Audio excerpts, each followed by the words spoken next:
Hola, ¿qué tal? Buenas noches. Bienvenidos a Ciencia y Misterio. ¿Cómo pasa el tiempo? Porque ya hacía unos días que no nos veíamos, pero ya estamos aquí, donde estaban ustedes esperando y nosotros, que estábamos encantados de volver a encontrarnos con todos ustedes. ¿Qué tenemos en el programa de hoy? Pues muchas cosas, como siempre, pero hoy vamos a tener una protagonista, la Plaza Mayor de Madrid. Y me dirán, ¿por qué? Bueno, pues porque la Plaza Mayor de Madrid esconde muchos misterios. Es más, han pasado cosas terribles, como lo oyen. Nos lo van a contar dos compañeros, vamos a estar acompañados de expertos, como siempre, ya lo saben, Fermín Mayorga y también Isaac Campos, e incluso vamos a conectar en directo con nuestro compañero, con Iván, porque va a estar allí esperándonos en la Plaza Mayor para contarnos y también para preguntar al público, pues bueno, qué opinan sobre todo esto que estamos contando de la Plaza Mayor. No se lo pierdan, que hoy va a estar muy movidito. Y vamos a hablar de alquimia. A lo mejor a ustedes les pasa lo que a mí, que dicen, bueno, alquimia tiene que ver con la aleación de los metales, para conseguir oro, ¿no? Bueno, pues resulta que no, que la alquimia es mucho más. Y como no tengo ni idea, y yo no sé si ustedes lo saben, lo que vamos a hacer es estar acompañado pues, de una persona que sabe muchísimo de este tema. Estamos hablando de Ana Suero, que es experta en simbología y cristianismo prehistórico, y bueno, pues nos va a desvelar muchos secretos sobre este tema. En nuestra sección dedicada a la sanación, hoy vamos a hablar de la medicina tradicional china, que también más de uno de ustedes seguro que alguna vez ha ido a la acupuntor o bien ha escuchado hablar de ello. Bueno, pues para eso vamos a estar acompañados de un gran maestro e incluso vamos a hacer aquí en directo, pues bueno, se lo cuento así, me voy a dejar pinchar. Ya veremos si él quiere o no. Y como no, ya saben que tenemos a Paz Pajés, que siempre nos cuenta sus noticias curiosas para terminar el programa. ¿Están listos? Pues vénganse conmigo a la Plaza Mayor, que ha pasado de todo.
La Plaza Mayor es uno de los puntos turísticos imprescindibles que no te puedes perder si visitas la zona histórica de la ciudad. Situada en el centro de Madrid, a escasos metros de la Puerta del Sol y junto a la calle Mayor, es uno de los lugares con mayor ambiente durante el día. En la actualidad, la Plaza Mayor de Madrid es un gran espacio peatonal en cuyo centro se encuentra la estatua ecuestre del monarca Felipe III, y que en verano está en gran parte ocupado por las siempre concurridas terrazas de los bares. En dichos bares es típico el consumo del famoso bocadillo de calamares, el cual se acompaña perfectamente con una caña de cerveza por unos 5 euros. Son habituales las celebraciones y eventos, como conciertos musicales,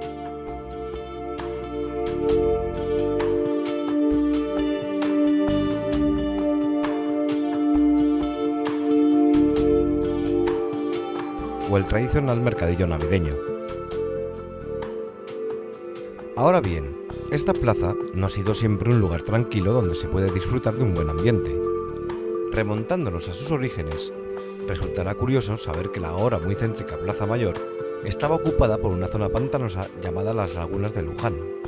Con el tiempo, en ese paraje empezó a formarse la denominada Plaza del Arrabal, donde se encontraba el mercado más popular de la villa justo a la entrada de la Muralla de Madrid, hoy en día entre las calles de Toledo y Atocha. La Plaza Mayor empezó a cimentarse sobre el solar de la antigua Plaza del Arrabal a finales del siglo XV, cuando se trasladó la corte de Felipe II a Madrid. Desde su construcción, la Plaza Mayor de Madrid se convirtió en el lugar donde la corte de los Austrias hacía numerosas celebraciones. De esta forma, aparte de grandes fiestas, la Plaza Mayor albergó desde el lanzamiento de toros hasta centenares de ejecuciones públicas durante la Inquisición española, las cuales llegaban a concentrar hasta 50.000 personas. La Plaza Mayor ha sufrido también 3 grandes incendios en su historia, el primero de ellos en 1631, el segundo en 1670, y el último de ellos, que arrasó un tercio de la plaza, tuvo lugar en 1790. Los pisos, que inicialmente tenían 5 alturas, quedaron reducidos a 3 tras este último, habilitando grandes arcos para su acceso. Tras la reforma de 1853, coincidiendo con la construcción de la Puerta del Sol, la Plaza Mayor se convirtió en un lugar ajardinado por donde circulaban los tranvías, para más tarde convertirse en la zona peatonal que conocemos hoy en día. Pues ya estamos aquí y bien acompañados, como os lo decía hace pues una cuestión de un minuto. Tenemos a nuestro compañero Isaac Campos, ¿qué tal? Muy buenas, ¿Cómo bien, estás? genial. Y bueno, nos vuelve a visitar Fermín Mallorca, que nos encanta, ¿qué tal? Estupendamente, un placer como siempre estar Que nos aquí. dejaste con ganas de más, o sea Claro, que... ese tema es un tema muy interesante. Les decíamos a los espectadores que teníamos una protagonista en el programa hoy, que es la Plaza Mayor, ¿no?, de Madrid, una plaza que todo el mundo conoce, que todo el mundo se hace fotos en esa plaza, pero si supieran ustedes todo lo que ha pasado en esa plaza, a lo mejor se harían menos fotos. Porque claro, cuando me veis, bueno, no lo sé, claro, hay de todo, hay de todo. Tienes razón. En la Villa del Señor hay de todo. Sí. Yo, por ejemplo, ya ir a la Plaza Mayor paseando tranquilamente con algunas cosas que me habéis ya adelantado, Sí. ya no es lo mismo. Perdona que os diga, pero ya no es lo mismo. Porque la Plaza Mayor resulta que es un lugar bañado de sangre. Y no estoy exagerando, no. Porque, a ver, ¿por dónde empezamos? Porque hay tantas cosas que contar, pero los autos de fe, por ejemplo, ¿no? Que es, no sé si estoy empezando por un orden cronológico bueno o malo. No, sí. ¿Bien? Claro. Los autos de fe, precisamente, bueno, empiezan cuando se forma el Tribunal de Corte Sí. en Madrid.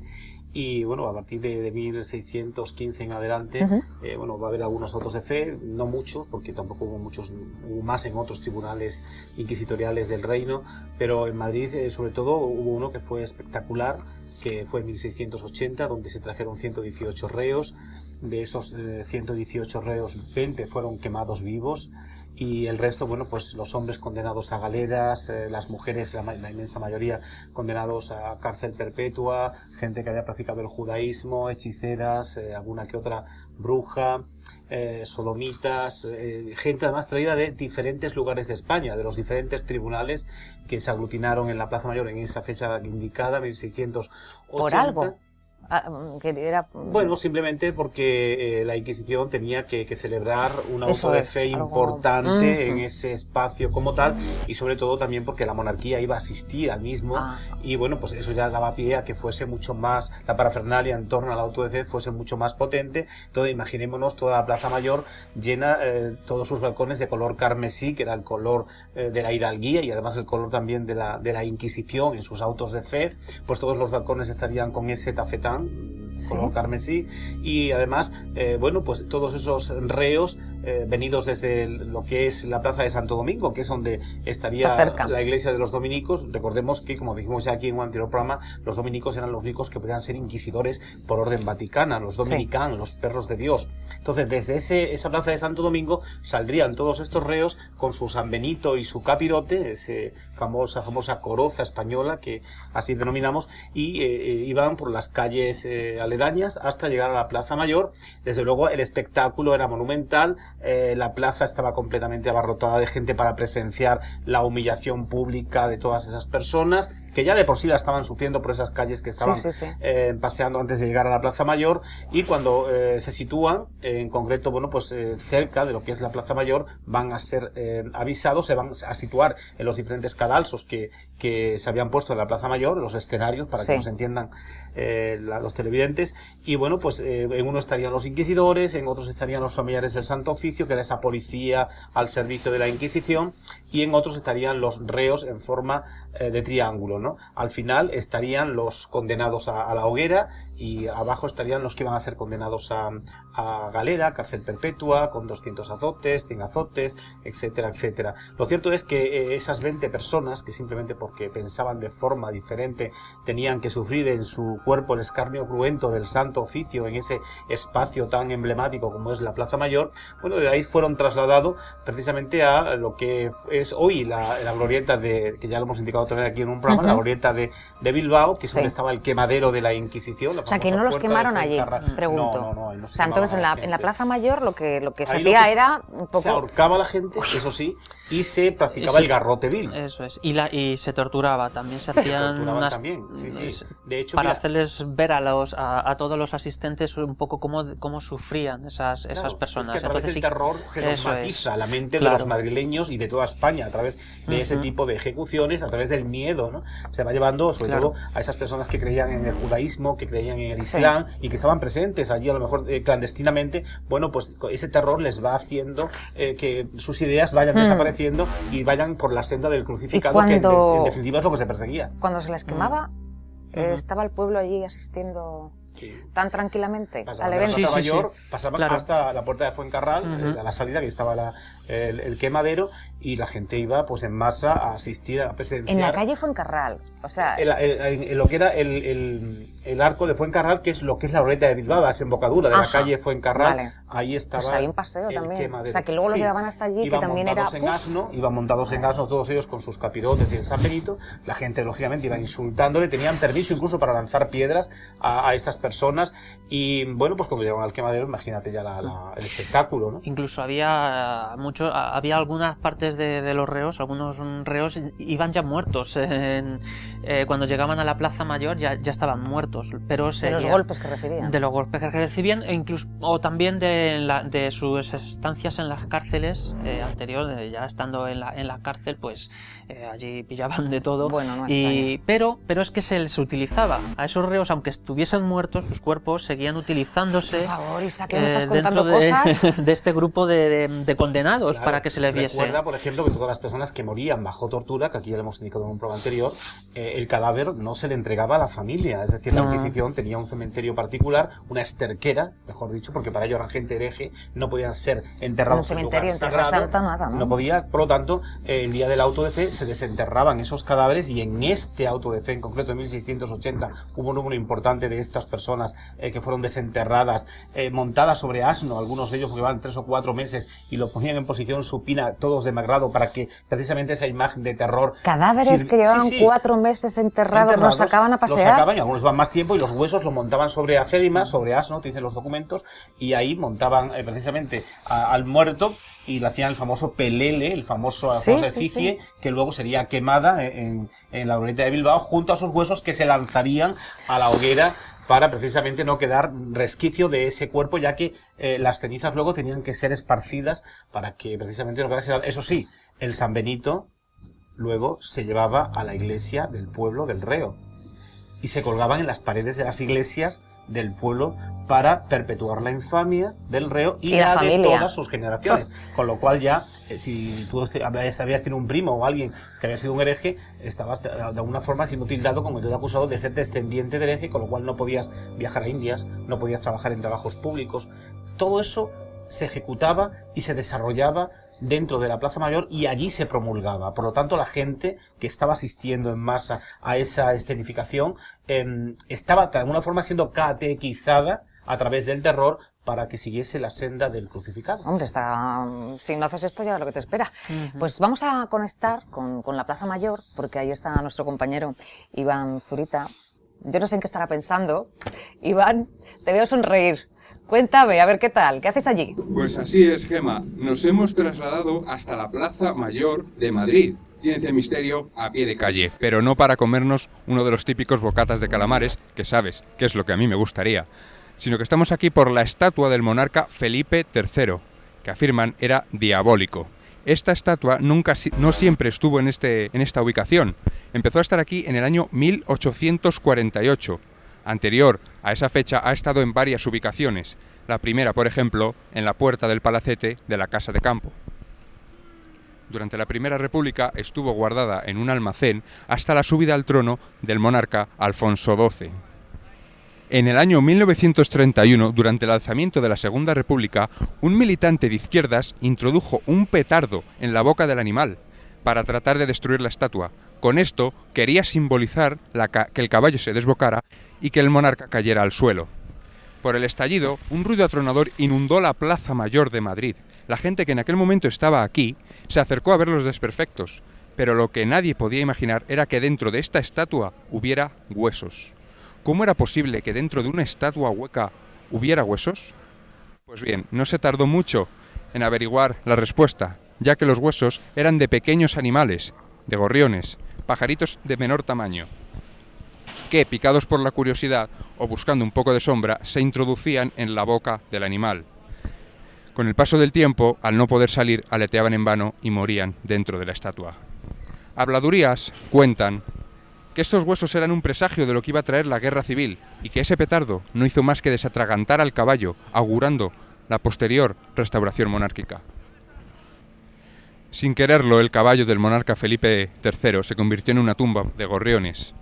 Juan Cristóbal fue el encargado de restaurar esta estatua con un encargo muy concreto: sellar la boca del animal, para evitar que pequeños pájaros como los gorriones, palomas o que cualquier persona introdujera algún artefacto pirotécnico en la estatua pudiera volver a ocurrir. Y así es como sigue hasta nuestros días.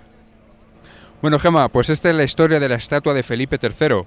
Nosotros nos vamos a quedar en esta plaza preguntando a la gente a ver si saben lo que vosotros habéis comentado en el programa. Venga, pues en un ratito conectamos contigo. Pero bueno, o sea, es que no hay... ¿Ha pasado algo bueno en la Plaza Mayor? Hombre, también ha habido acontecimientos positivos. Claro. Yo he estado en algún concierto y no pasó nada. Pero vamos. O sea, que contarnos más sobre la estatua, porque seguro que tenéis algo más Es curiosa que apuntar. esta anécdota. La estatua fue realizada en Florencia por Juan de Bolonia y la finalizó Pietro Tacca. Pero no tuvieron en cuenta ese detalle, ¿no? De que la boca del caballo, bueno, la dejaron abierta, ¿no? ¿Eso no se suele hacer en otras esculturas o qué? Bueno, pregunto, que no lo sé. Bueno, se suele... A ver, sí que se suele tener en cuenta que una estatua, hombre, sí que a la hora de realizarse sea segura, ¿no? En general. Entonces sí, pero yo creo que aquí no se dieron cuenta de ese detalle, con la mala fortuna de que cuando los pájaros cabían en esa abertura, ¿no? Pájaros pequeños, eran sobre todo, prácticamente casi todos eran gorriones, y esto fue durante años, decenios y siglos, y durante siglos se colaban allí los pájaros, los pobres pájaros. O sea, que no sabemos cuántos pájaros muertos. No, pero muchos, desde luego, porque además no podían escapar por la complejidad. Era una trampa. Era una trampa, no podían escapar porque la abertura sí permitía que entrasen, pero no que saliesen. No podían desplegar las alas, aquellos poquitos que lograban encontrar, digamos, la salida, que era la boca del caballo. Pero su forma y su tamaño no era lo suficiente como para que pudiesen desplegar las alas. Y pues nada, se quedaban allí los pobres gorriones muchísimos, hasta que, bueno, pues ese día de la proclamación de la Segunda República, alguien hace estallar, digamos, la estatua y se encuentra de repente con miles de huesos de pájaros pues volando por los aires. Impresionante. Eso me recuerda también mucho a mí otra de las acciones que se desarrollaban en la Plaza Mayor, hablando de pájaros y de plumas, precisamente, eran los emplumados. Quizás nunca en España se haya oído hablar de estos personajes, ¿no? Pero hay una frase que decimos en tono coloquial: a este lo han emplumado. Bueno, como que le han pillado, vaya. La han emplumado. O, por ejemplo, bueno, el sodomita, el homosexual, es decir, tiene pluma, ¿no? Siempre se relaciona... o sea, vale. Claro, Pues yo no sabía claro. cuando decías tan emplumado, yo creo, un no estaba pensando en eso yo. Pero lo que voy a contar a continuación guarda relación tanto con una cosa como con otra, ¿no? Los emplumados precisamente eran reos también de la Inquisición, pero solían ser rufianes, solían ser bígamos, solían ser sodomitas o prostitutas que hubiesen cometido algún tipo de delito, pues de asesinato, de robo a un determinado cliente, etcétera, ¿no? Y la Inquisición lo que hacía era precisamente, desde la plaza de Santo Domingo, que es donde estarían encerrados en las cárceles secretas de la Inquisición estos personajes, el día de ese auto de fe, los cogían, los montaban sobre el asno, lo desnudaban de cintura para arriba, y un señor con una espuerta llena de pez le iba untando lo que era el cuerpo al hombre o la mujer, y otro señor con un serón o una seda llena de plumas de ave, se las iba lanzando al cuerpo de esta persona, cuya misión sería la de sufrir, en definitiva, la humillación pública por esas calles hasta llegar a la Plaza Mayor, donde sería también el hazmerreír de todo el mundo, y así subiría al cadalso también, con ese traje de plumas. De hecho, hoy en día en España se celebran muchísimas fiestas que la gente no la relaciona con la Inquisición y son de emplumados. Por ejemplo, hoy en concreto y ayer, el Jarramplas, en Extremadura, nadie lo relaciona con la Inquisición. Te dices, es un ladrón de ganado. Bueno, pues Jarramplas es un emplumado de la Inquisición. Primero porque lleva el capirote de la Inquisición. En segundo lugar porque lleva unos cuernos de bígamo. Y en tercer lugar porque el traje que lleva de colorines son las plumas que se le ponían a esos personajes, y hoy en día, bueno, pues en el pueblo sale este personaje con este atuendo y la gente le empiezan a tirar nabos, ¿no? Empiezan a tirar ese tipo de elementos. Bueno, pues o sea, que la tradición de alguna manera sigue. Claro, y los emplumados eran ese tipo de personas, y lo de la pluma, de la pluma, del sodomita, viene por esa razón, porque se emplumaban también a esas personas que luego iban a ser quemadas, porque eso sí, el sodomita iba directamente a la hoguera.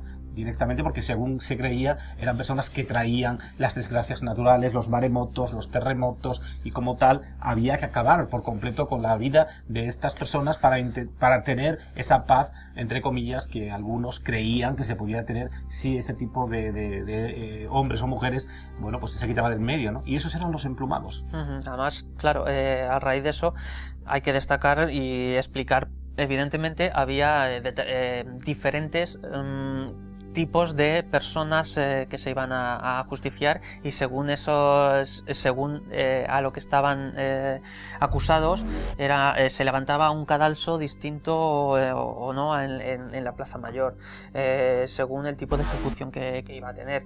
Entonces se ponía un portal de paños, una horca, lo que sería una horca,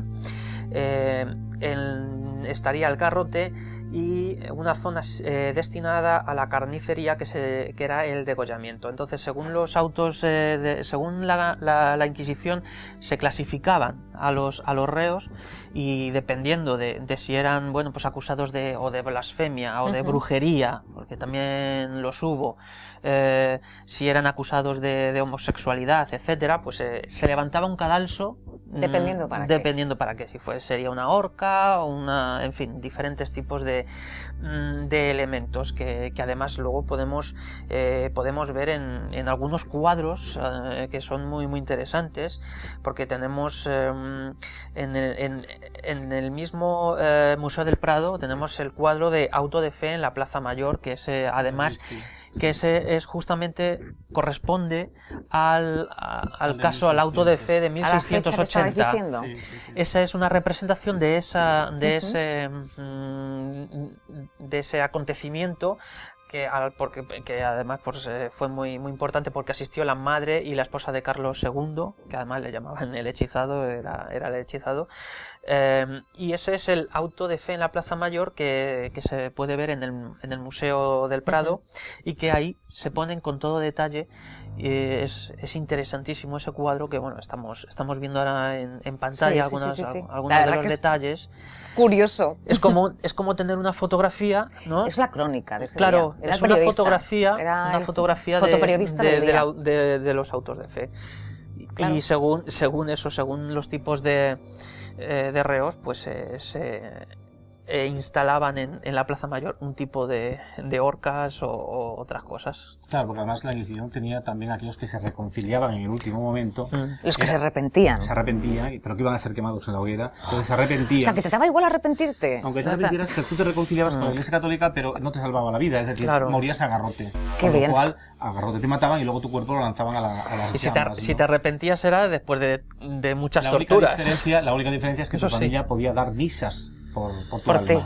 Porque te habías reconciliado, ¿no? Pero, sin embargo, ese auto de fe de 1680, por ejemplo, sirvió también de alguna forma para catapultar ese perfecto maridaje entre la Iglesia Católica y la monarquía, ¿no? Por eso estaban ahí conjuntamente, como diciendo que somos nosotros los auténticos bastiones que sostenemos la fe en este país, y luchamos para con ello, con este tipo de actos, ¿no? Demostrando que somos capaces de extirpar, de dinamitar la herejía, esas otras ideas como el judaísmo, el los moriscos que creían en Alá y practicaban su religión, o la superstición a nivel de hechiceras, brujas o de saludadores, etcétera, etcétera, ¿no? Pero sin duda alguna la Plaza Mayor tiene mucho de negativo y mucho también de positivo, porque allí también se han celebrado pues desde bodas de reyes hasta bautizos de reyes, canonizaciones de santos españoles, etcétera, etcétera, ¿no? Y bueno, lo que pasa es que se olvida todo esto si realmente no estás metido en el meollo de la investigación, de la historia, pero sin duda alguna el misterio está anidado dentro de esa plaza, y anidó en su día porque por los cuatro costados hay injusticias sociales, porque a la gente se las asesinaba, en este caso a través de la Inquisición, en otros casos la justicia civil. ¿Pero por qué? Porque pensaban de forma diferente. Por lo tanto, nada más. Y también había, por... Vamos a preparar una conexión con Iván. A ver, justo que pregunte él, la gente que sabe de todo esto. A ver si nos sorprende, pero síguete con el apunte. ¿Sabe que en esta plaza se venía a ver ejecuciones públicas? No. ¿De dónde es usted? Nada. ¿Sabe usted si en Granada hay alguna plaza donde se ejecuta a la gente? No. Sí la hay, pero lo que pasa es que no recuerdo el nombre, no lo recuerdo. Exactamente, no recordamos el nombre. A Mariana Pineda la ejecutaron en una plaza pública. Sí. No estoy muy seguro si aquí o allá detrás, pero por aquí cerca hay un sitio, sí. Sí, me parece muy atroz. Sí. Ah, qué bonito, pues no lo sabía, la verdad. ¿Y usted sabía que en 1880 había jaulas para condenados? También. No. ¿Y sabía que en 1880 había jaulas para los condenados? Posiblemente habría alguna por ahí subida y expuesta. Sí, al menos nos han explicado así los guías de los que hacen tours, y nos han dicho que la última ha sido en 1775, algo así. Ah, sí, no lo sabía, qué raro. Sí, bueno, sí, supongo. No tenía ni idea. Qué hardcore. No. Qué horror, la verdad. ¿Y que era una plaza de toros? Tampoco, no sé. ¿Y que fue una plaza de toros? También, se lanceaban toros. ¿Y sabía que esta plaza era una plaza de toros? Sí, eso lo sabía. También era una plaza de toros, un mercado. ¿A la Plaza Mayor? No lo sabía tampoco. Eso no. Tampoco, no sé. Yo es que vivo en este siglo, no vivía en el otro, no me he enterado. La verdad que tiene mucha razón ella, ¿no? Que vivimos en este siglo y que del otro, pues no nos hemos enterado, pero gracias a vosotros estamos descubriendo muchas cosas. El tema de los toros, el segundo día del auto de fe, porque eran 2 días de auto de fe, el primer día eran las ejecuciones de los reos, se leía su sentencia en el cadalso, pero el segundo día de auto de fe, precisamente al final del auto de fe, cuando ya se habían dado los azotes a los reos que salían precisamente para eso, para ser azotados por las calles céntricas de Madrid, al final de todo, a las 4 a las 5 de la tarde, se soltaba un toro enmaromado, se hacía una corrida no de 6 toros, sino de un toro, en este caso enmaromado, o el famoso el famoso toro de la Inquisición, que es estas fiestas que vemos en España con aquellos toros que llevan los cuernos encendidos. Sí, claro, porque había que pasear el arma, el toro de fuego. El arma que había dinamitado la herejía, ¿no? ¿Cuál había sido? El fuego, que es el que había acabado con el hereje. Por lo tanto, estos toros de fuego que a veces vemos en muchos lugares de España tienen que ver con la Inquisición, porque eran los toros de la Inquisición, y los toros enmaromados, aquellos que están cogidos con soga. Eso tiene una simbología, es la simbología de que es un preso que está cogido por alguien y que está a merced de. Por lo tanto, ese tipo de fiestas que hoy vemos en Zamora y en muchísimos lugares de este país vienen dados por el tema de la Inquisición, pero sin embargo la gente no lo comenta porque no ha investigado esa realidad, yo creo que y es como que tal no pasan desapercibido. Pero sin embargo eso se soltaba en la Plaza Mayor cuando se hacían precisamente el segundo día del auto de fe, los toros de la Inquisición, que eran los toros de fuego, estos simbolizando el arma que había dinamitado la herejía, y los toros enmaromados, y además todos tenían que ser negro, porque el negro era el color del mal, del diablo, ¿no? Con lo cual todo era un simbolismo que la gente entendía perfectamente, y eso quedaba pragmatizado. Y las corridas de toros, entonces sí que hubo, claro, ¿no? sí, además... O sea, se preparaba la plaza como efectivamente, tal. Digo, sí, porque sí. se nos va el tiempo y Iván nos está esperando otra vez. Podríamos decir que es que sería una proto plaza de toros de Madrid, antes de que se construyese las ventas o lo que sería ya un sitio específico para eso. La Plaza Mayor se destinó a corridas corridas de toros, pero bueno, vamos a decirlo entre comillas porque pero eso digamos, pasa en otros sitios, ¿no? Chinchón también, claro, la plaza de Chinchón sí, también. pero no son corridas en sí mismas, sino que bueno, porque aquí no estaba la figura del torero, sino que era el caballero. Era un caballero que iba a caballo, y es interesante lo de la simbología. Por ejemplo, los alguaciles iban de negro, por ejemplo, y muchos otros personajes relacionados con cuando se celebraban estas festividades taurinas vestían con ropajes negros. Aquí se iba a caballo y se tenía que dar, digamos, muerte al toro a caballo. Debía dirigirse, eso sí, primero al palco real donde estaban los reyes. Es muy importante en la Plaza Mayor la llamada el balcón de la Casa de la Panadería, que es ahí donde prácticamente los reyes o en su momento quien tuviese más poder, desde esa parte veía tanto los ajusticiamientos de los autos de fe, era a través en ese balcón, como también en las corridas de toros.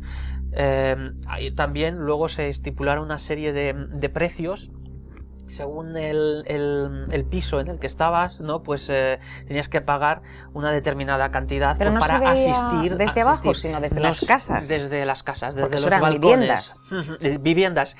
Lo curioso es que prácticamente casi todas las viviendas, además, los dueños, cuando las compraban, no podían disfrutar ellos de ese espectáculo de los toros, ¿no? Porque tenían que obligatoriamente, y al comprar la casa, había una cláusula que les decía que tenían que ceder el espacio a los nobles, a la nobleza y tal. Ellos tenían que ponerse detrás, y a lo mejor se ponían una caja o lo que sea, y tenían que verlo así desde arriba, porque eso iba por ley establecida. Claro, pero entonces esas sería para la nobleza, ¿no? Sí, claro.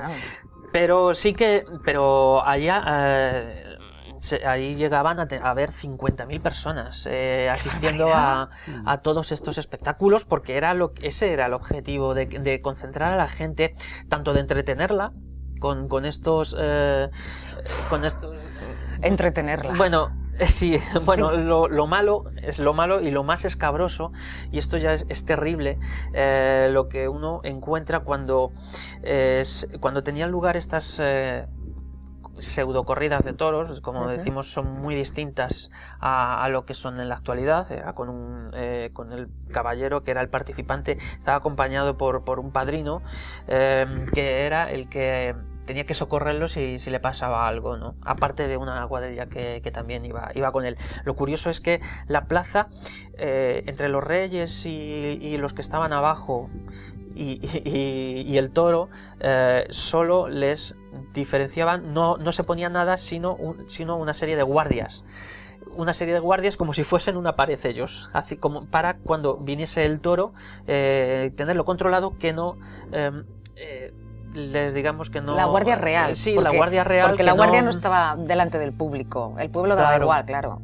Efectivamente, era si el toro venía por el rey... Era proteger a ellos, ya. A los reyes. Entonces, tenían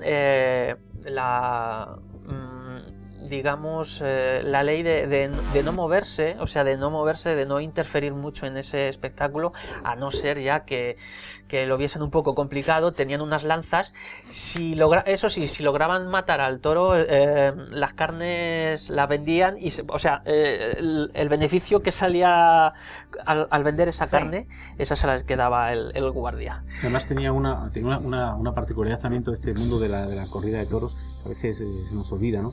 Y es que los caballos no llevaban peto, con lo cual morían 30 caballos con sus tripas de fuera, y eso a la gente le llamaba la atención. No huían de ellos, sino al contrario, o sea, le daba morbo y asistían a presenciar todo ese tipo de actuaciones. Y más aún, no solo presenciaban, sino que llegaban incluso a actuar en un determinado momento, que es cuando en la lidia no se conseguía matar al toro. Y ahí... ¿Se tiraba al pueblo a matarle? Sí. Oh, por Dios, por favor, pero por favor. antes de eso, al animal lo que se hacía era se le desjarreaba, que era cortarle una o dos patas de la parte de detrás. Con el toro sin una o dos patas de detrás, se daba al público... si no se metían con él. Sí, claro, efectivamente, si no dejaban al público meterse en la plaza. el público se metía en la plaza y lo Qué que hacía era, valientes. pues darle por todos los lados. Una parte es, bueno, pero era todo el pueblo, participaba, había que participar. ¿Sabes lo que te digo? Que no voy a ir a publicidad. Porque, amigos, un descanso, que no había sangre en la Plaza Mayor. Nos vamos a publicidad y volvemos. Vayan a beber un poquito de agua.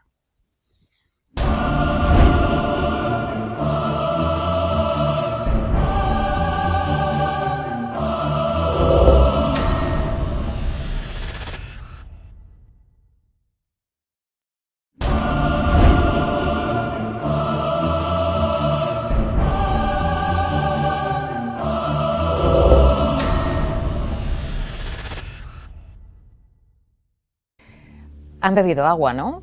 Mejor déjense el vasito cerca, porque todavía nos queda que hablar de la Plaza Mayor. A ver, el callejón del infierno. Pero bueno, ¿qué es esto? Es que todo alrededor era un verdadero infierno. Pero es que es horroroso todo lo que estáis contando, de verdad. Formaba parte de esa tragedia que se vivía, en este caso, con el tema inquisitorial o la justicia civil, que también allí ahorcaba a las personas y las mataba a garrote. Pero fíjate, ahí al lado de la Plaza Mayor está el Ministerio de Asuntos Exteriores, que pasa desapercibido para mucha gente. Sin embargo, eso fueron cárceles reales, cárceles de ¿Dices por la parte de atrás? Exactamente. Esa callecita tan bonita que no recuerdo cómo se llama, está lleno de restaurantes. Y fue también cárcel de Inquisición. En un Tiene toda la pinta, determinado. las ventanas. Claro. Y además, cuando tú sales de ahí, hay un restaurante en la calle La Bolsa que se llama La Capilla. Bueno, pues a ese restaurante, pues es un restaurante, pero antes era una capilla, los reos que salían de esa cárcel se acercaban hasta ese restaurante, se postraban ante la imagen que allí estuviese para pedir perdón antes de su ejecución, con lo cual hay rincones de Madrid que a veces pasan desapercibidos, pero que tienen su historia, o sin ir más lejos, el Palacio Real, que tampoco está muy lejos de ahí, ¿no? Pero del Palacio Real, si quieres, hablamos otro día, que seguro que tiene chicha, claro, no se lo decía por una mujer que fue condenada precisamente en la Plaza Mayor, pero bueno, lo podemos dejar para otro programa, claro que sí. No, digo porque, claro, que esto es impresionante. Yo antes, en este momento de publicidad, claro, yo he dicho, bueno, y en la guerra civil ha que ha tenido que pasar de todo, y me han dicho, pues sí.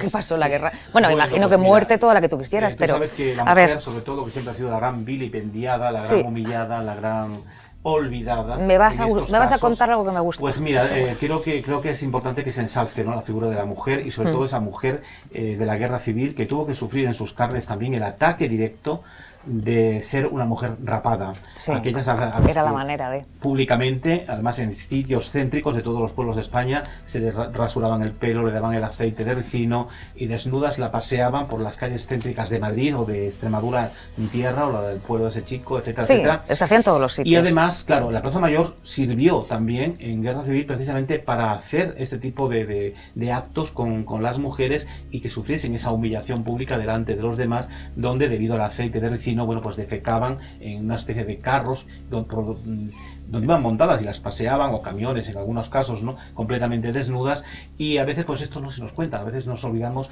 de que esta realidad sucedió también en este país y en la Plaza Mayor precisamente, y nos preocupamos muchas veces más de decir hay que sacar personas de las tumbas de las carreteras donde están enterradas, pero sin embargo, que me parece muy bien que se haga, pero sin embargo se nos olvida esa otra parte, ¿no?, a la mujer de la guerra civil que sufrió ese tipo de escarnio y que nadie se acuerda de ella, no son las grandes olvidadas, y además fueron esas mujeres calladas, sufrientes, que todo lo guardaron en silencio, inclusive para que sus nietos no supiesen ni se enterasen de lo que realmente ellas habían sufrido, para que luego no tuviesen odio hacia otras personas, ¿no?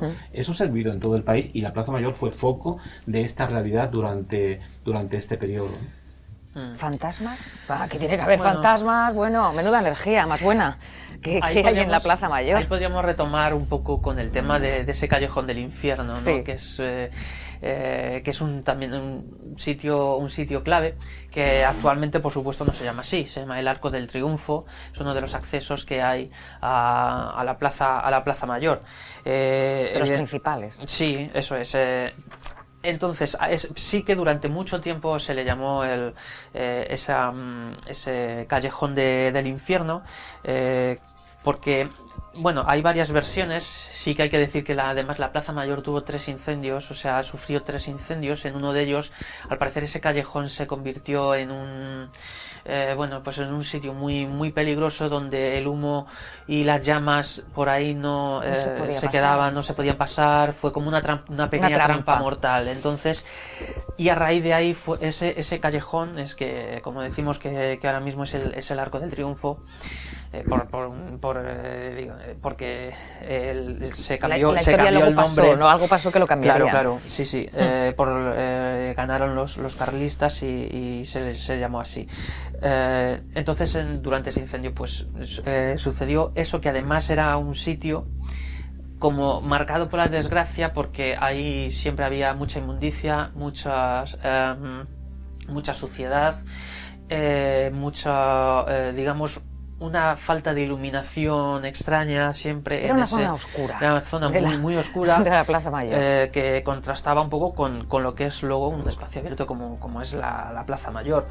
Pero sí, por ejemplo, tenemos una cosa curiosa, que es que allí, por ejemplo, en ese callejón vivieron 2 curas que dicen que se les llama que fueron bastante violentos, o sea, que se les persiguió y se les dijo que estaban perturbados. Uno de ellos incluso acabó en un manicomio, porque digamos que aceptó lo que le acusaban, él lo asumió y le llevaron al manicomio en lugar de quemarle o de torturarle en la Plaza pues seguro Mayor. Que se lo merecía, ¿no? Como Pues los demás. Sí. De luego que sí. Entonces fue cuando en un domingo de Ramos de 1886 un sacerdote de estos que vivían aquí en este callejón, pues asesina a la colegiata en la colegiata de San Isidro a don Narciso Martínez Izquierdo, que era el obispo de Madrid. Entonces uno de estos curas asesina a este obispo, y este cura que vivía en ese callejón, vivía ahí. Y además tiene una leyenda, ese callejón. Dice que don Rodrigo Calderón, que es el marqués de las siete iglesias, un político bastante corrupto, un personaje muy polémico de la época, pues se llegó a meter en la realeza para ser como confidente del rey, pero él a su vez necesitaba de la ayuda de alguien más de confianza que le proporcionase información. Entonces eligió una persona que se llamó Francisco Suara. Una persona que de un día para otro desaparece, ¿no? Que le proporcionaba información a este protagonista, un día desaparece, y como va pasando el tiempo le van diciendo, bueno, se le preguntan a Calderón, tú tienes que saber dónde está, y preguntando, hasta que un día les dice, les espeta en exclamación: búsquenle vuestras señorías en el infierno. El caso es que ordenan cavar, y no sabemos por qué, se lo imaginan, ordenan cavar en ese callejón del infierno. Y se encuentran con unos restos humanos, y los obreros tropiezan con los restos de Exuara, del confidente que estaba de este, digamos, también a la vez confidente del rey. O sea que en ese callejón se encontraron los restos de esta persona, y evidentemente nadie dice que no fuese ese Calderón el que lo matase. Y esto, al parecer, yo por lo que he visto, sería el primer condenado, la primera ejecución en la Plaza Mayor, 1620. Sería de él, 1620 o 21 sería. Además, a la inauguración, efectivamente, de la Plaza Mayor es cuando a este hombre, que además era también muy religioso, muchas monjas amigas, en fin, era muy polémico. Era un personaje muy polémico. Pero no te olvides nunca también otro personaje que se puede pasar desapercibido y no salga en el programa, y yo creo que es importante decirlo: Luis Candelas. Sí, las cuevas de Luis todavía Candelas. están ahí ese bandolero que también tuvo su fama en su momento, inclusive también, como no, el 2 de mayo. ¿Qué ocurrió el 2 de mayo en esa Plaza Mayor tan cerca de Sol? Bueno, pero en la Plaza 2 de Mayo ya nos vamos otro día. No, me refiero desde la Puerta del Sol hasta la Plaza Mayor, el día 2 de mayo en Madrid hubo también creo que decías cosas, en la plaza del 2 de mucho mayo, movimiento, porque los allí también franceses, hubo... Los franceses se portaron un poquito mal con los españoles, ahí sobre todo por las noches cuando iban por esos bares de la Plaza Mayor y bebían, no pagaban, y querían abusar de determinadas mujeres. Hay incluso documentos de niños que son abusados por los propios franceses y por eso el pueblo se echa en contra de ellos, ¿no? Bien hecho.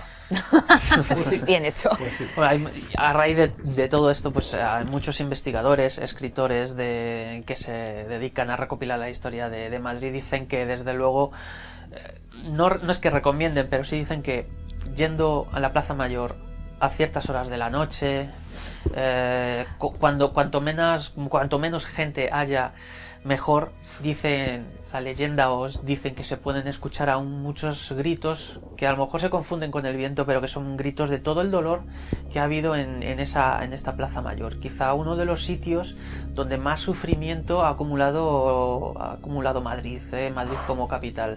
Eso lo dicen que por metro cuadrado de muertes en Madrid, desde luego la Plaza Mayor sería casi pues uno de los lugares clave, y que de noche aún hoy incluso hay que nuestros espectadores vayan a la Plaza Mayor y busquen en las farolas una imagen, en una de las farolas, una imagen donde podrán ver un auto de fe, a una persona siendo víctima de un auto de fe. En una de las farolas está representado. Sí. Me dejáis muy tranquila. Es curioso. De verdad que sí. Yo hoy es lo que voy a hacer en cuanto que termine aquí, es irme a la Plaza Mayor a dar un paseíto. Pues muy bien. ¿No? Me parece estupendo. Claro. Pero casi que me acompañáis. Entonces ya me vais diciendo, y aquí, y aquí, y aquí. Pero como nosotros ahora mismo estamos en el estudio y no podemos todavía teletransportarnos, cosa que en breve podremos hacerlo, está nuestro compañero Iván, que digo yo, Iván, ¿la gente podrá pasear? ¿Podrá pasear eso ya con tranquilidad? ¿Es la plaza de la misma forma? No, por supuesto que no. En aquella época era tierra, se lanceaban toros, la nobleza era la que ejercitaba los toros, y entonces había tribunas para el rey y toda la nobleza. Hoy, lógicamente, tiene un aspecto moderno. Claro, lo vemos diferente ya. ¿Que lleve la plaza actualmente? Bueno, por suerte no hay nada de todo aquello que pasaba en aquella época, con lo cual agradezco verlo Diferente. saludable y divertido. No veo con los mismos ojos, pero me parece que antes no pensaban como ahora, ¿no? No. ¿Y a quién ejecutarían ustedes? Me lo Buena pone, pregunta. me lo pone usted muy a todos Ahí los va. políticos enteros. No, metafóricamente sí. Hay un nuevo presidente americano que le despacharía un poco mira. lejos a otro... Se están encontrando No sé aquí. tanto como ejecutarlo, pero lo mandaba a algún otro planeta. Mi ex ragazzo. Sí, ejecutaría a unas cuantas personas. No, ¿qué dices? No soy tan malvada. Impresionante. Hay quien sí, ¿eh? Hay quien sí. Hay quien Ahí sí. va todo, ¿no? Claro. Eso es así. Continuarían con la historia, Sí. desde luego, de muchos siglos. Sin duda alguna. Además, fíjate, en el año 1809 queda abolida la horca en la Plaza Mayor. Os iba a preguntar eso. ¿Cuándo fue el último asesinato Sí, que- claro, que- prácticamente que con la ocurrió? Inquisición. Se Quedó va abolida con en la Inquisición. 1809, la Inquisición todavía estaba activa, pero no atacaba ya con agresividad como atacaba antes. Se dedicaba sobre todo a perseguir libros por las calles de Madrid, en las casas de Madrid, libros de Rousseau, de Voltaire, que contaminaban claro. de alguna forma, bueno, pues lo que era el verdadero espíritu cristiano de la sociedad. Los ¿no? nuevos Que es pensamientos. claro, pero a pesar de que se queda abolida la horca en esa fecha, pero se instaura el garrote vil ya oficialmente. Por eso digo. A partir de ese momento, con lo cual, bueno, ojito, porque la sangre continuaba, que morir a garrote también te daban el garrotazo en la nuca Además, y, por supuesto, la claro. sangre salía. Sí. Y inventó Made in Spain, además. Garroteville, típicamente español, una forma de... ¿Es nuestro? Es nuestro. Qué bien. Se inventó en España una forma de, Pero fíjate, de castigar, lo curioso es que mientras de matar. a ti, por ejemplo, Isaac, civil, o a mí, o a cualquier otro ciudadano de este país, se nos quemaba en la hoguera, se nos azotaba, se nos paseaba, públicamente se nos humillaba. Sin embargo, la Iglesia luego tiene una doble vara de medir, la Inquisición en este caso. Porque a sus miembros, para los suyos, nunca salían a espectáculo, a ese tipo de espectáculo, porque había que salvaguardar la honra del hábito. Por lo tanto, monjas que fueron condenadas por la Inquisición, son muchísimas, y frailes igual. Si otra vez me contaste unas cosas en un convento, esta gente nunca lo veía en la Plaza Mayor siendo humillados, no, porque había que salvaguardar la honra del hábito. Y el garroteville se utilizaba con determinados presos y quizá los más... con menos recursos y todo esto. O sea, por eso había diferentes formas de morir ajusticiado. Y en Garroteville, pues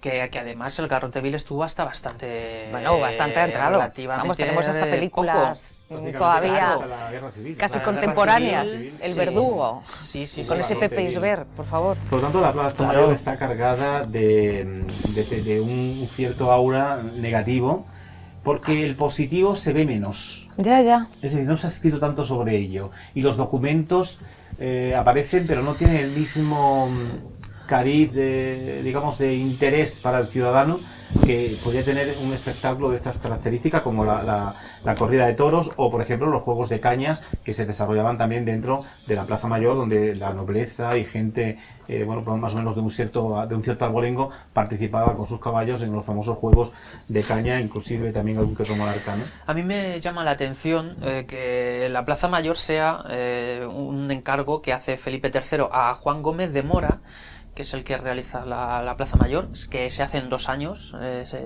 se construye en 2 años. Una construcción récord, ¿no? Sí, para la época. Se hace bastante rápido, se empieza en 1617 y en el 1619 ya se termina. ¿Y qué te llamaba la atención? Me llama la atención Juan Gómez de Mora, que es un discípulo de Juan de Herrera.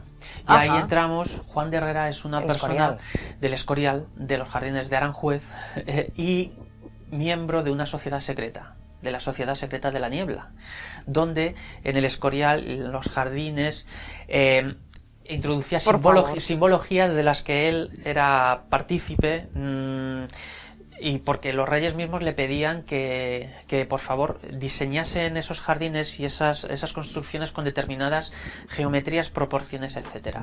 Bien. Pues yo creo que un discípulo hizo la Plaza Mayor discípulo suyo hizo la Plaza Mayor de Herrera. Bueno, pues del Escorial a la Plaza Mayor, y el próximo día nos vamos donde yo me voy con vosotros donde me digáis, porque la verdad que aprendo muchísimo.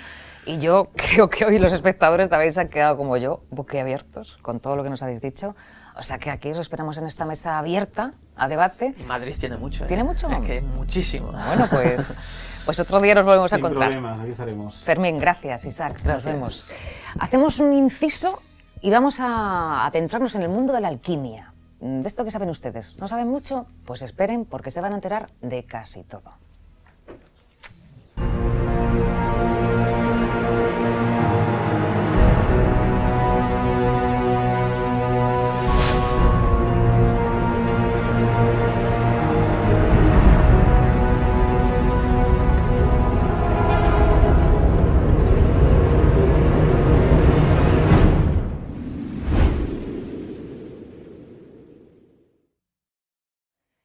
Bueno, pues tras hablar de tanta sangre en la Plaza Mayor, vamos a cambiar radicalmente de tema y nos vamos a ir a unos temas que son ya más espirituales, ¿no? Por decir de alguna manera, y que os puede mejorar incluso nuestra vida, pero claro, para esto hay que trabajar muchos años. Y eso es justo lo que ha hecho Ana Suero Sanz, que ha sido dedicarle muchos años de su vida para convertirse en una experta en simbología y cristianismo prehistórico. Que, ¿cómo suena, no? Eso. Sí. La verdad que es muy bonito pues, ver la historia de nuestros antepasados, desde el principio, ¿no? Y ver cómo se ha partido en varias veces, ¿no? Como un puzzle que hay que volver a montar. Bueno, me decías que... Porque claro, yo empezaba el programa diciendo que quizá los espectadores tampoco sepan qué es eso de la alquimia, ¿no? Porque la alquimia siempre pues nos lo llevamos a cómo conseguir con metales baratos el codiciado oro, ¿no? pero resulta que es mucho más. Claro, la historia sería, en la Biblia, yo lo que estudio es la simbología del tarot. Ajá. Y lo que es la numerología pitagórica.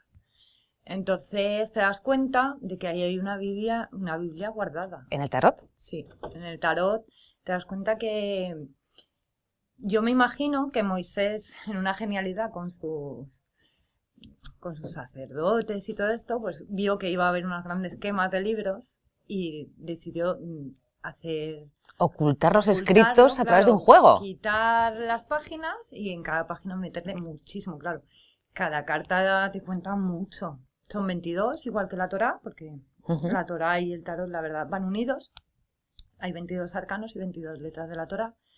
Y entonces, según vas investigando, te das cuenta de que ahí hay una Biblia espiritual. La Torá, o sea, judaísmo, cristianismo y los arcanos del tarot. Sí. Todo ello está relacionado. Todo ello está relacionado y te das cuenta que es como la parte que le falta a la Biblia, porque muchas veces, pues, el Santo Grial, ¿no? Y la gente lo busca, pero es que es más espiritual. Es que el Santo Grial está. Pero yo creo que Dios nos ha dado a cada uno y es nuestro cerebro. Ya. No, lo tenemos que rellenar nosotros. Por eso decíamos, ¿no? Que con esto podríamos mejorar nuestra vida si supiéramos algo más sobre ello. Pero claro, te ha costado años llegar a donde estás. Quiero decir que esto no es nada sencillo. No, no es sencillo, sobre todo porque soy, yo creo que la única que se está ocupando del tarot. La gente lo tiene, pues lo vemos ahora en la tele, está como muy deteriorado. Sí. La imagen del tarot. Ya. Y claro, yo por mi parte tengo en cuenta que es un libro egipcio antiguo, muy antiguo. ¿Un libro egipcio? Sí. Vale, y entonces, por ejemplo, las cartas que vemos cuando vemos esas que te echan las cartas, ¿no? Y pongamos un arcano, ¿son arcanos? Sí, son arcanos. Por ejemplo, el mago. ¿Qué significa? Así que cuéntame un poquito sobre todo, yo quiero saber, ¿da suerte? Ya sé que me vas a decir, Gemma, esto no va de eso. Pero claro, cualquiera te preguntaría, ¿da suerte o no da suerte si te sale el mago en una tirada? Bueno, ¿o qué significa? El mago, claro, si te sale en una tirada es como, te lo tienes que trabajar tú. Depende de lo que tú trabajes, sí. Así te vas a... Pero te está hablando de que te tienes que sentar a trabajar. Vale, pero claro, sabemos la carta, pero dentro... dentro hay muchos símbolos que significan otras cosas. Claro, dentro del número... Que no tenemos ni idea, los demás, claro. Claro, hay que ir extrayéndola y entonces vas extrayendo como sería Osiris. El mago sería Osiris. Entonces, bueno, si más o menos se sabe la historia de Isis y Osiris... Claro, es que estaba complicado. Que a Osiris le mataron y Isis siempre lo revivía, hasta que ya la última vez no pudo revivirlo porque faltaba el pene. Entonces, por eso, claro, entonces es lo que nos indica la carta 1 del tarot, es eso, es como, sería el pene. ¿La carta 1? La carta 1, porque es el sol sin iluminar. Pues mira, yo creo que lo mejor es que nos vayamos a un pequeño vídeo que hemos preparado para ustedes que nos va a explicar más sobre esta carta. Y luego tú apuntas, que seguro que tendrás más que decir.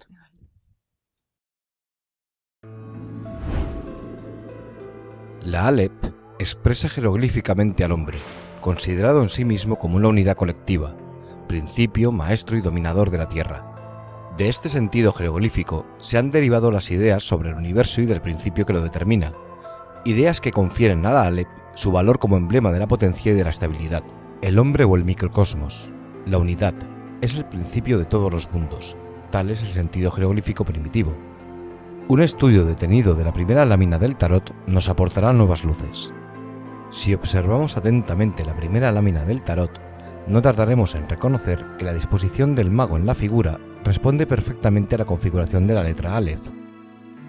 Si ahora aplicamos al estudio de esta lámina los principios que determinan el simbolismo, en la parte superior de la figura puede verse el signo divino de la vida universal, situado sobre la cabeza del mago. La parte inferior representa la tierra ornamentada con sus productos, símbolo de la naturaleza. La parte media está ocupada por el hombre, situado detrás de una mesa sobre la que descansan diversos objetos. La derecha y la izquierda de la figura está ocupada por las manos del mago, una de las cuales señala la tierra y la otra al cielo. La posición de estas dos manos representa los dos principios, activo y pasivo del gran todo. Corresponde a las dos columnas, Jaquín y Boas, del Templo de Salomón y de la masonería. Es impresionante. O sea, también está ahí el Templo de Salomón, la masonería. Claro, es que lo que nos viene a decir esta Biblia... Esta Biblia que estamos hablando de la baraja del tarot. Sí. Lo que viene a decirnos esta Biblia es que tú eres tu templo, tu cuerpo es tu templo y te tienes que construir piedra a piedra.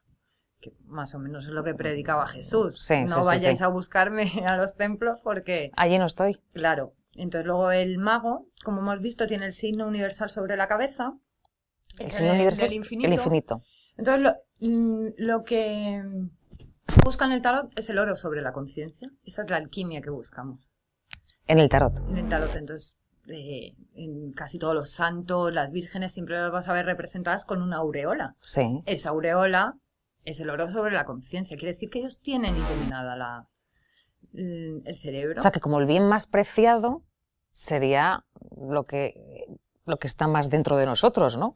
Lo que más Claro. se valora es lo que el espíritu, el alma que tengamos, ¿no? Claro, lo que te enseña el tarot es que ahora mismo el mundo es demasiado material, ¿vale? Entonces trabajamos Sí, sí. solo para lo material. Nada más. Y se nos ha olvidado que somos espirituales. Y entonces, claro, cuando trabajas, tenemos que trabajar también para nuestro espiritual.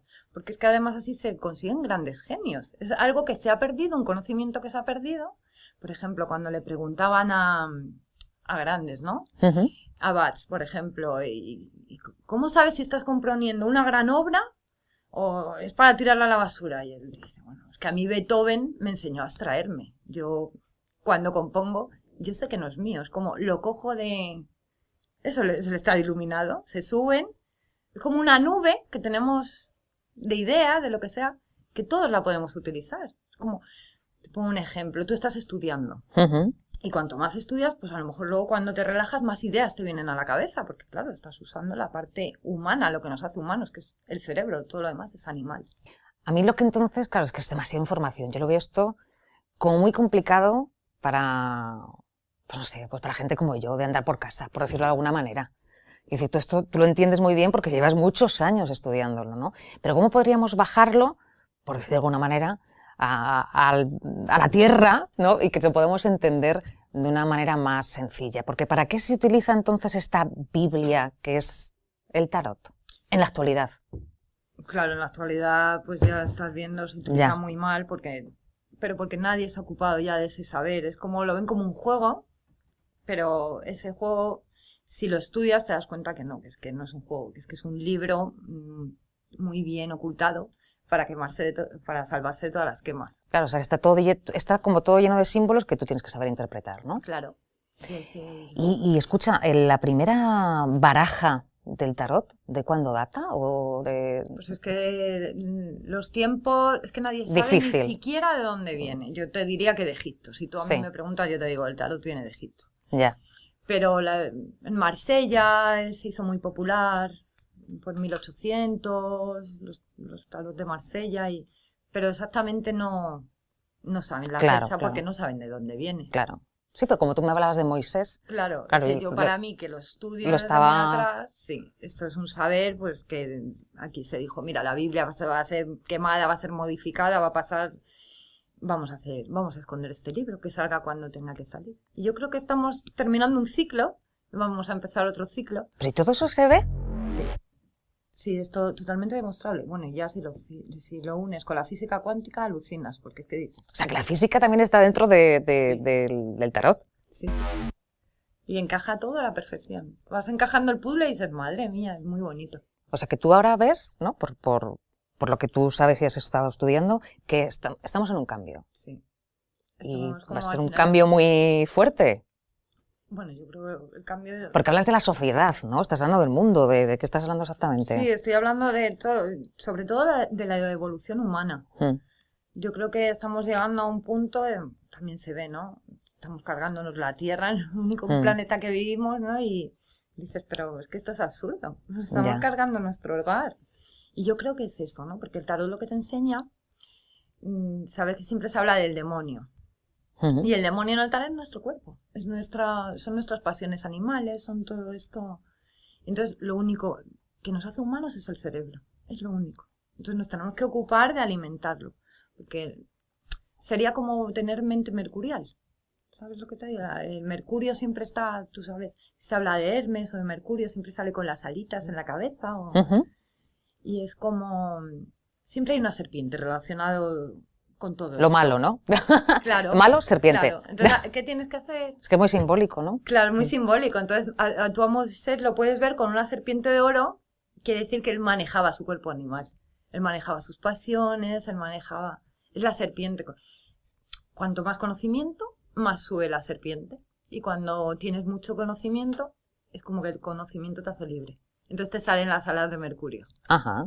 O sea, que tú ya tienes alitas casi, ¿no? Bueno, yo creo que soy una aprendiz eterna. Bueno, pero eso somos todos. Pero tú, ¿cuántos años llevas dedicada a esto? Yo así, muy seriamente, 5 años. Claro, es que estamos hablando de... Sí. O sea, que esto también estás trabajando con la universidad, que no estamos hablando de algo que se te ha ocurrido. No. Estás haciéndote una tesis sobre todo esto.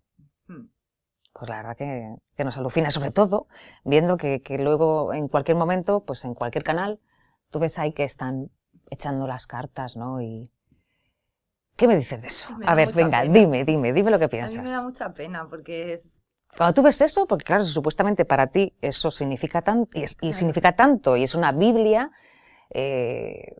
bueno, están jugando con ello, ¿no? Jugando con ello, sobre todo porque, bueno, sí es verdad que alguien serio te puede hacer una muy buena tirada de tarot. Yo te podría echar una tirada de tarot. Me encantaría. Pero no me gusta echarla porque la gente se predispone. Tú le dices, va a pasar esto y esto. Pero es que el futuro lo puedes cambiar a cada paso que tú das. La gente no se tiene que predisponer a nada. O sea, que tú no crees en el destino, ¿o cómo va? No es que no creas, es que yo creo que hacemos camino al andar y según tú vas andando se te va creando un destino u otro. Tú eres muy Serrat, claro.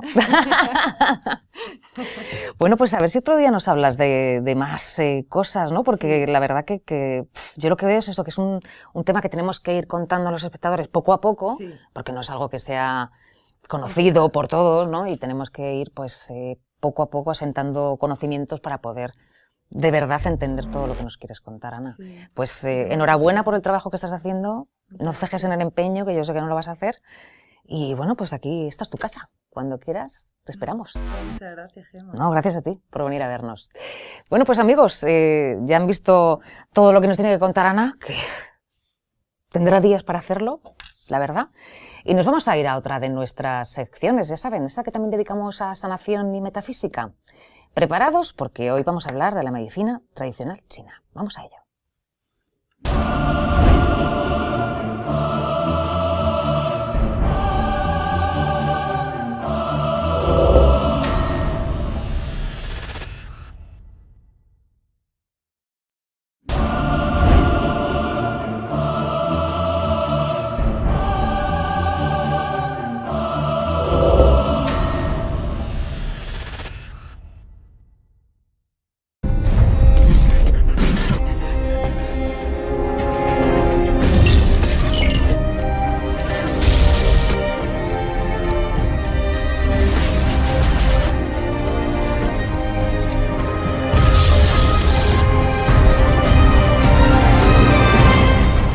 Bueno, pues tras ese descanso para la publicidad, ya les decíamos que en Sanación y Metafísica hoy vamos a introducirnos en el mundo de la medicina china. Bueno, la medicina tradicional china es amplísima, como ustedes bien saben, por lo que hoy vamos a hacer simplemente una pequeñísima introducción con Miguel Jerónimo Aragón, que está con nosotros. ¿Qué tal? Buenas noches, bien. Digo que necesitamos unos cuantos días para hablar de la medicina tradicional china, claro. Sí, la medicina china tiene un montón trabaja un montón de ramas y un montón de tratamientos con diferentes manuales, con agujas, con diferentes cosas, y se necesitan varios programas para poder extendernos un poquito. Claro, pero bueno, si te parece bien, podemos hablar con los espectadores, ¿no? Un poco de lo más utilizado, de las técnicas más conocidas, ¿no? Quizá.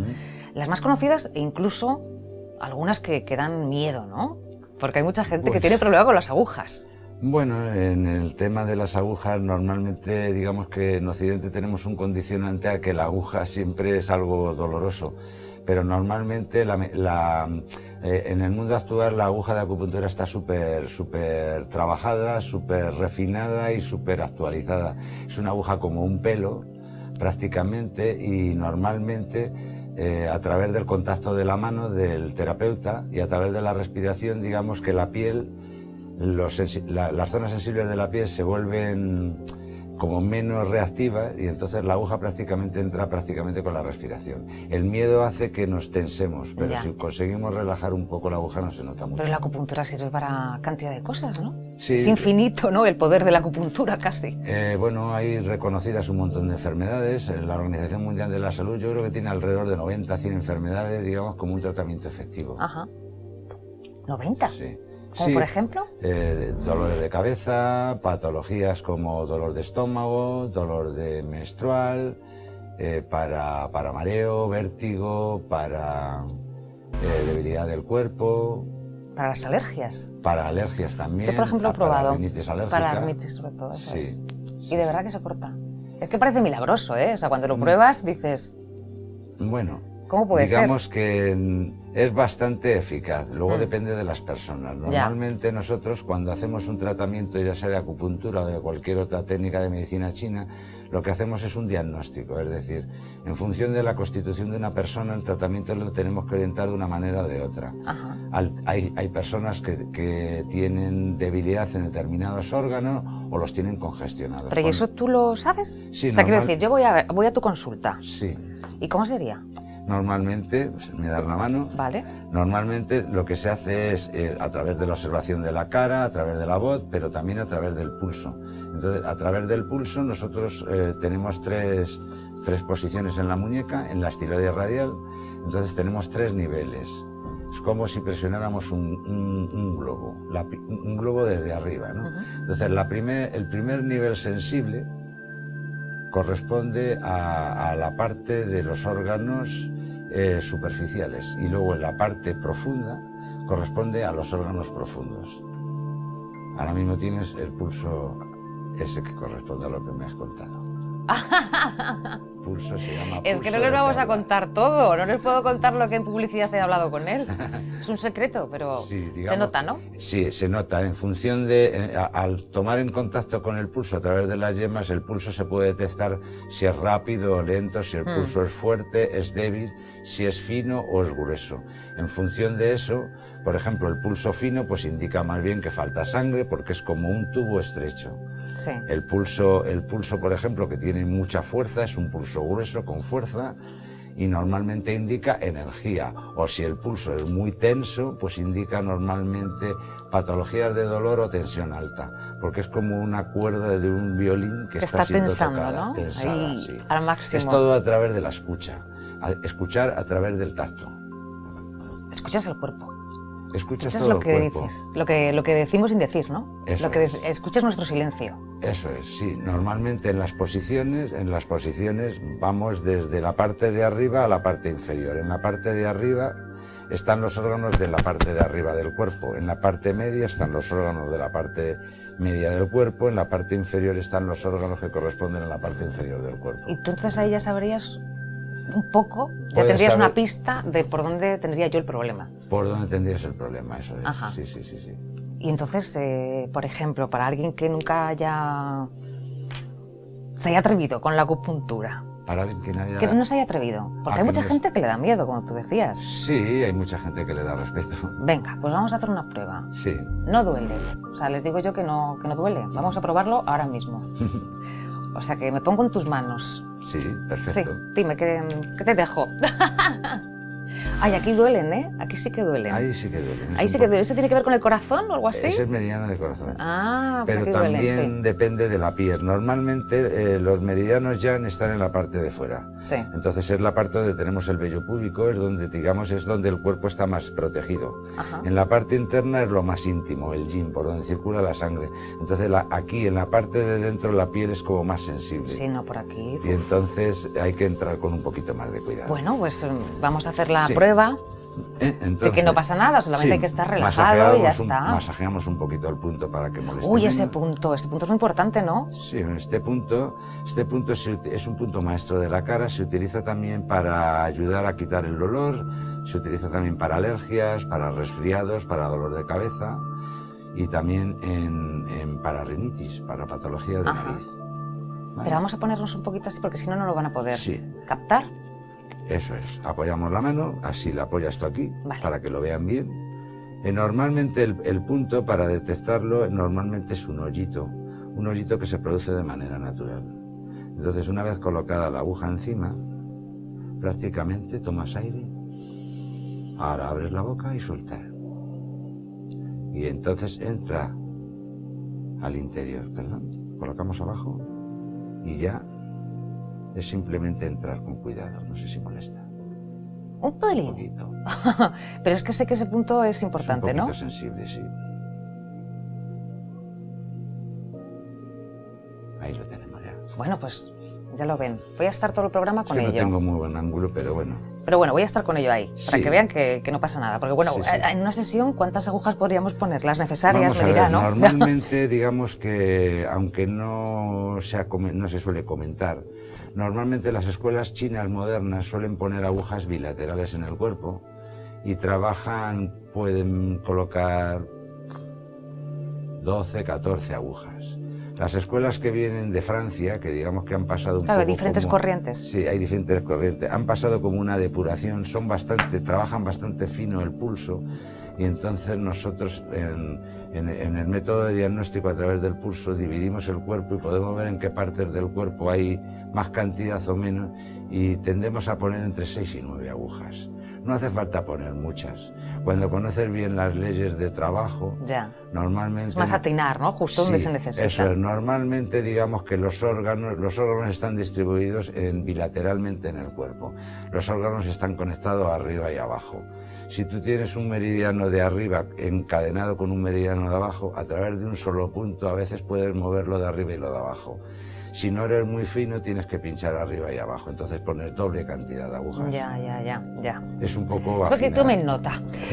Y esto, por ejemplo, también el bálsamo de tigre famoso, ¿eso dentro de qué técnica lo Pues vamos a ver, introduciríamos? Que no lo sé. Sí, normalmente el bálsamo de tigre digamos que es un remedio casero. Sí. Es decir, normalmente esto lo tenemos en casa, pues como aquí nosotros tenemos, por ejemplo, el Vivaporus, Sí. nos sirve para ayudar a respirar. También nos lo utilizamos para colocarlo en determinados puntos del cuerpo para quitar el dolor. Por ejemplo, Ajá. podemos utilizar el mismo bálsamo de tigre en el otro punto, codo abajo, ¿Vale? en el otro punto para ayudar, por ejemplo, a estimular el mismo punto a través de la mano. Claro, ¿no? Porque Sí. es un poco como que tienes que equilibrar. Sí, normalmente hay que, Van por hay pares. que equilibrar en los dos. Sí. Ajá.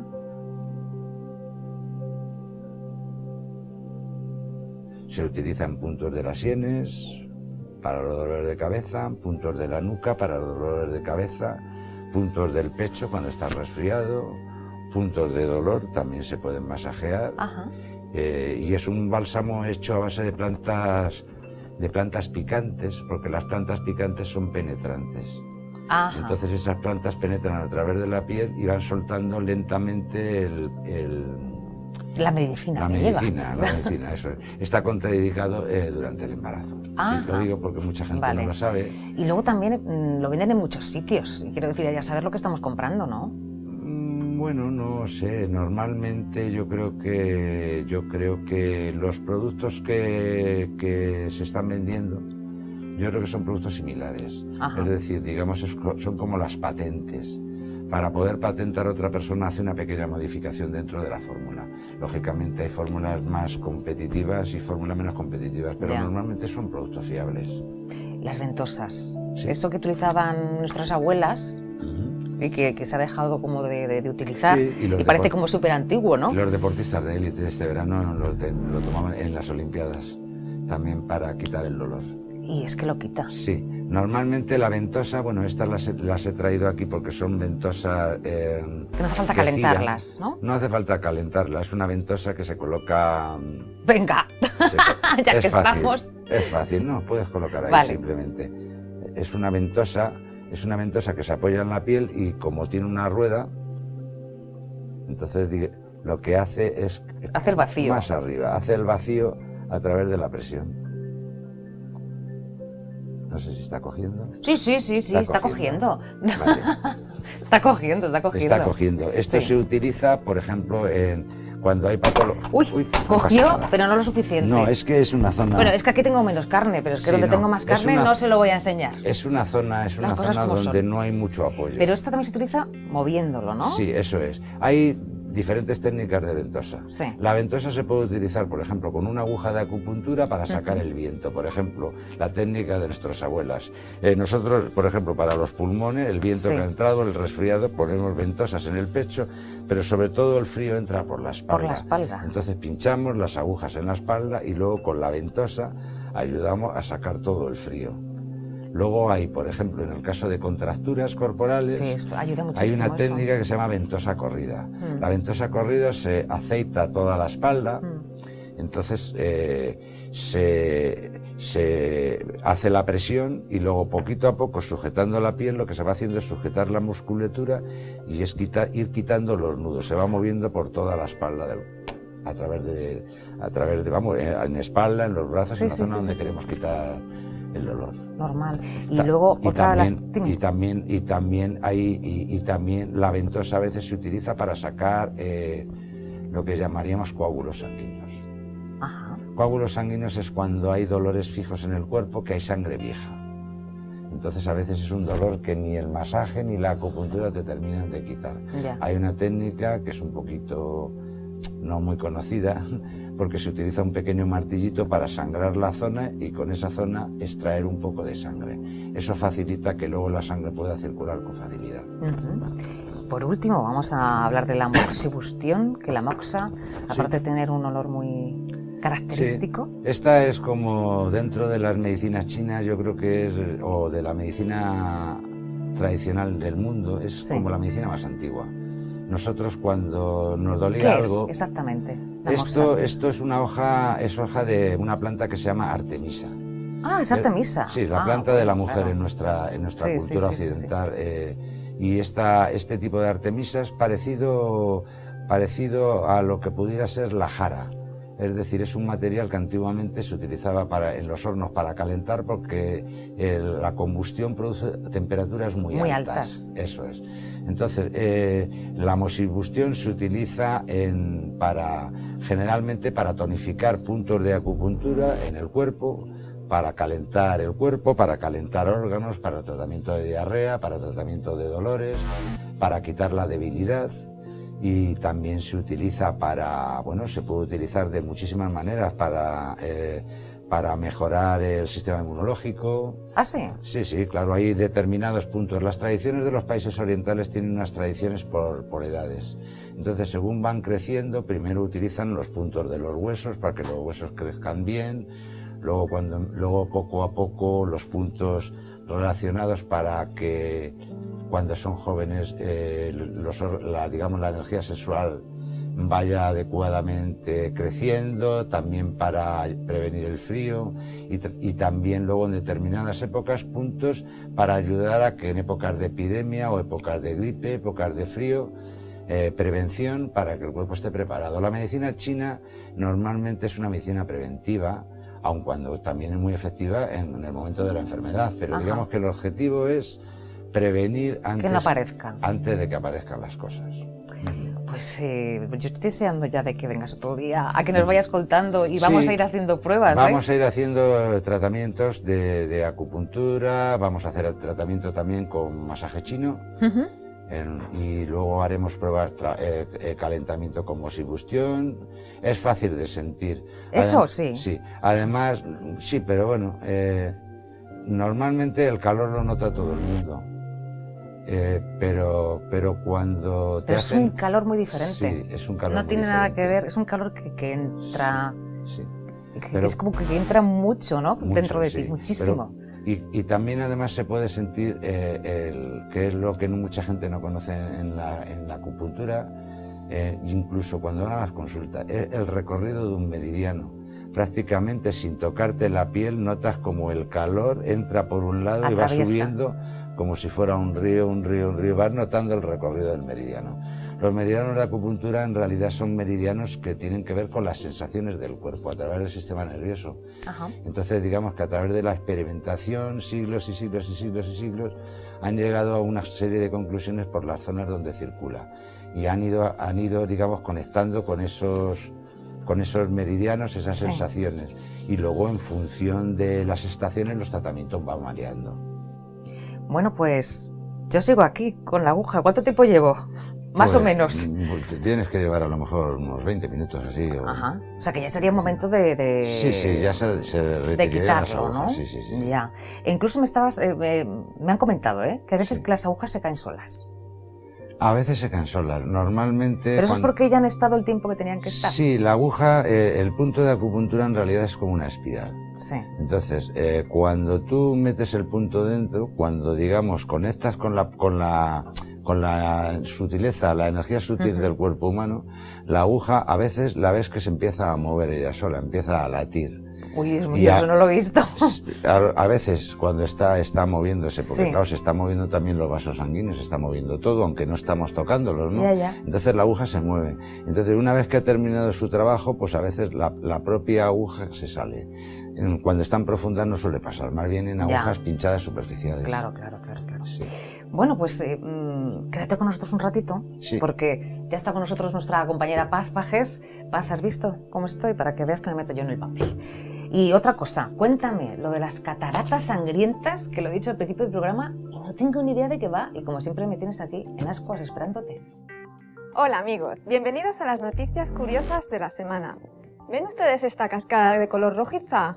Pues un grupo de científicos ha conseguido muestras de lo que se cree podría ser la causa de la cascada roja en el glaciar Taylor, una lengua de unos 54 kilómetros de largo en la Antártida que ha fascinado a los expertos por su gran tonalidad rojiza, a la cual le han puesto el sobrenombre de cataratas de sangre.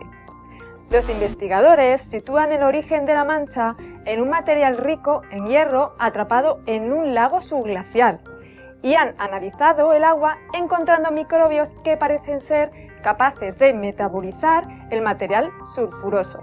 El proyecto de exploración informó que había perforado con éxito una fisura del glaciar que proporcionaría acceso a los líquidos subglaciales, obteniendo material extraído de las profundidades, por debajo del hielo.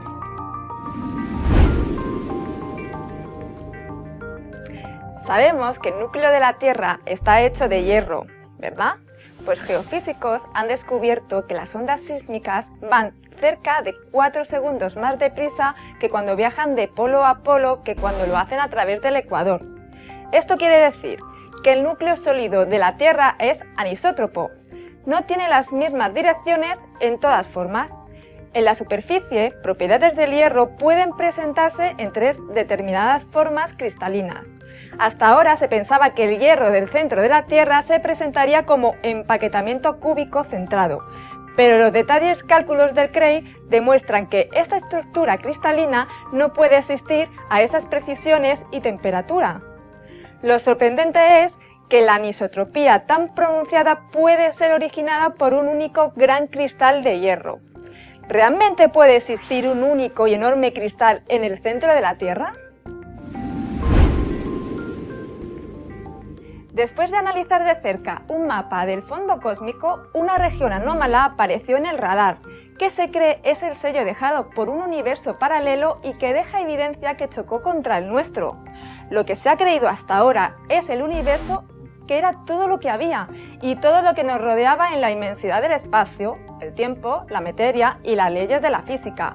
Se halla entonces una señal peculiar de una de las zonas del mapa que fue aproximadamente 4.500 veces más brillante de lo que se debería haber sido. De acuerdo con estudios anteriores, si dos universos se encuentran lo suficientemente cerca el uno del otro, dejaría una huella a ambos lados.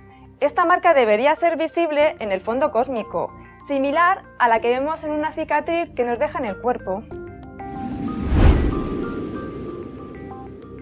Las pirámides de Egipto no dejan de sorprendernos y el misterio que desprenden sobrevive al paso de los siglos.